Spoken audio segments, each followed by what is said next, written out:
ನಮಸ್ಕಾರ ಕರ್ನಾಟಕ.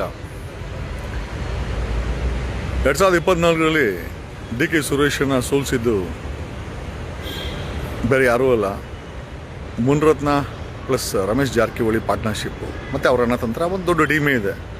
ಅದಕ್ಕೋಸ್ಕರನೇ D K Suresh ಸೋತಿದ್ದು. 2028ಕ್ಕೆ ಹಿಂದ್ಗಡೆ 1100 ವರ್ಷ ಹಳೆ ಗುಂಡಾಂಜನೇಯ ದೇವಸ್ಥಾನ ಹಿಂದ್ಗಡೆ ಇರೋದು. ಇದ್ರ ಮೇಲೆ ನಂಬಿಕೆ ಇಟ್ಟು ಹೇಳ್ತೀನಿ, 2028ಕ್ಕೆ ಡಿ ಕೆ ಶಿವಕುಮಾರನ್ನ forget about becoming C M,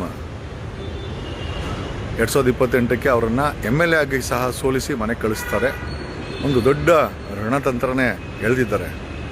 it's not only D K Shivakumar, ಜೊತೆಯಲ್ಲಿ ಲಕ್ಷ್ಮೀ ಹೆಬ್ಬಾಳ್ಕರ್ ಸಹ ಸೋಲುತ್ತಾರೆ 2028ಕ್ಕೆ.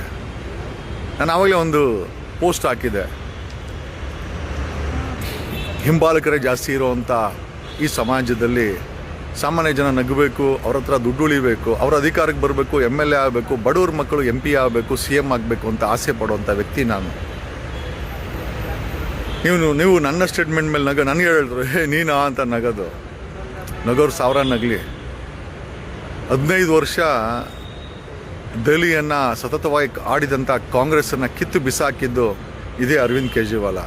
ಒಬ್ಬ ಸಾಮಾನ್ಯ ಮನುಷ್ಯ ದೆಹಲಿನಲ್ಲಿ 3 ಬಾರಿ CM ಆಗ್ತಾನೆ, ಒಂದು ಸಾಮ್ರಾಜ್ಯವನ್ನು ಆಡಳಿತ ಮಾಡ್ತಾನೆ ಅಂತಂದರೆ ಈ ಪ್ರಜಾಪ್ರಭುತ್ವದಲ್ಲಿ ಏನು ಬೇಕಾರಾಗ್ಬೋದು. ಒಬ್ಬ ಟೀಮ್ ಮಾಡ್ತಾ ಇದ್ದವನು ದೇಶದಲ್ಲಿ 3 ಸತಿ ಪ್ರಧಾನಿ ಆಗ್ತಾನೆ ಅಂತಂದರೆ, ಒಬ್ಬ ಆದಿವಾಸಿ ಮಹಿಳೆ ಈ ದೇಶಕ್ಕೆ ರಾಷ್ಟ್ರಪತಿ ಆಗ್ತಾಳೆ ಅಂತಂದರೆ, ಒಬ್ಬ ಸಾಮಾನ್ಯ IAS ಆಫೀಸರ್ IRS ಆಫೀಸರ್ 3 ಬಾರಿ ದೆಹಲಿ ಗೆಲ್ತಾನೆ ಅಂತಂದರೆ, ಕರ್ನಾಟಕದಲ್ಲಿ ಸಾಮಾನ್ಯ ವ್ಯಕ್ತಿ CM ಆಗೇ ಆಗ್ತಾನೆ ಅಂತ ಹೇಳಿದ್ರೆ ಅದನ್ನು ನೀವು ನಂಬಿಲ್ಲ, ಅದು ನಿಮ್ಮ ಕರ್ಮ.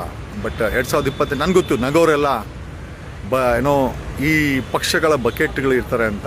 ಏನೋ ವಿಚಾರ ಏನೇ ಇರಲಿ, ಡಿ ಕೆ ಸುರೇಶನ್ನ ರಣತಂತ್ರ ರೋಚಕದಲ್ಲಿ ರೋಸ್ಟ್ ಮಾಡಿದ್ದು, ಡಿ ಕೆ ಸುರೇಶನ್ನ MP ಯಿಂದ ಸೋಲಿಸಿದ್ದು ಮುನ್ರತ್ನ ಮತ್ತು ರಮೇಶ್ ಜಾರಕಿಹೊಳಿ. ಕಾರಣ ಏನು ಅಂತ ನಿಮಗೆಲ್ಲರೂ ಗೊತ್ತೇ ಇದೆ. 2028ಕ್ಕೂ ಅಷ್ಟೇ ಡಿ ಕೆ ಶಿವಕುಮಾರ್ ಸೋಲ್ತಾರೆ. ಇದು ನನ್ನ ಭವಿಷ್ಯ. ಯಾಕಂದರೆ ನಾವು ಫ್ಯಾಕ್ಟ್ಸನ್ನು ಇಟ್ಕೊಂಡು ಈ ಭವಿಷ್ಯವನ್ನು ಹೇಳ್ತಾ ಇದ್ದೀವಿ. ಆಮೇಲೆ ಈ ಭವಿಷ್ಯ ಹೇಳೋಕ್ಕೆ ಸಾಕಷ್ಟು ಇನ್ಪುಟ್ಸ್ ತೊಗೊಂಡು ಡಿ ಕೆ ಶಿವಕುಮಾರ್ 2028ಕ್ಕೆ ಸೋಲ್ತಾರೆ. ಆ್ಯಂಡ್ ದೊಡ್ಡ ತಿಮ್ಮಿಂಗಿಲಗಳು ಆಲ್ರೆಡಿ ದೊಡ್ಡ ರಣರಂಗವನ್ನು ರಚಿಸಿದೆ. 1400 ಕೋಟಿ ಡಿಕ್ಲೇರ್ ಮಾಡಿರೋ ಶಿವಕುಮಾರ್ ಹತ್ರ ಹಣ ಇದೆ ಹೊರತು ಜನ ಬಲನೂ ಇಲ್ಲ, MLA ಬಲ ಖಂಡಿತ ಇಲ್ಲ. MLA ಬಲ ಇದ್ದಿದ್ದರೆ ಕಾಂಗ್ರೆಸ್ ಹೈಕಮಾಂಡ್ ಡಿ ಕೆ ಶಿವಕುಮಾರ್ನ CM ಮಾಡಿರೋರು. ಈಯಪ್ಪ ಪ್ರಮೋಷನ್ನು ಅದು ಬಿಟ್ಟು ಹಣ ಮಾಡಿರೋದು ಬಿಟ್ಟರೆ MLAಗಳ ಮೇಲೆ ಇಡ್ತಾನೂ ಇಲ್ಲ, ಯಾವ MLAನೂ ಇಷ್ಟನೂ ಪಡಲ್ಲ. ಅದಕ್ಕೆ ಅದರದೇ ಆದಂಥ ಕಾರಣ ಇದೆ. But one thing is certain, ದೈತ್ಯ ತಿಮ್ಮಂಗಲಗಳು 2028ಕ್ಕೆ ಡಿ ಕೆ ಶಿವಕುಮಾರ್ನ ಮನೆ ಕಳಿಸೋಕ್ಕೆ ಒಂದು ದೊಡ್ಡ ರಣತಂತ್ರವನ್ನೇ ನಡೆದಿದ್ದಾರೆ. ಡಿ ಕೆ ಸುರೇಶ್ ಸೋತ ಮೇಲೆ 100% 2028ಕ್ಕೆ ಡಿ ಕೆ ಶಿವಕುಮಾರ್ನ ಸೋಲಿಸಲೇಬೇಕು ಅಂತ ಒಂದು ರಣತಂತ್ರ ರೆಡಿಯಾಗಿರೋದಂತೂ ಗ್ಯಾರಂಟಿ.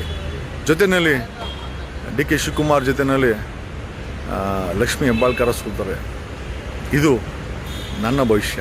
ನಂಬಿದ್ರೆ ನಂಬಿ, ಬಿಟ್ಟರೆ ಬಿಡಿ. 2028ಕ್ಕೆ ಸಮಯ ಮಾತಾಡುತ್ತೆ. Thank you.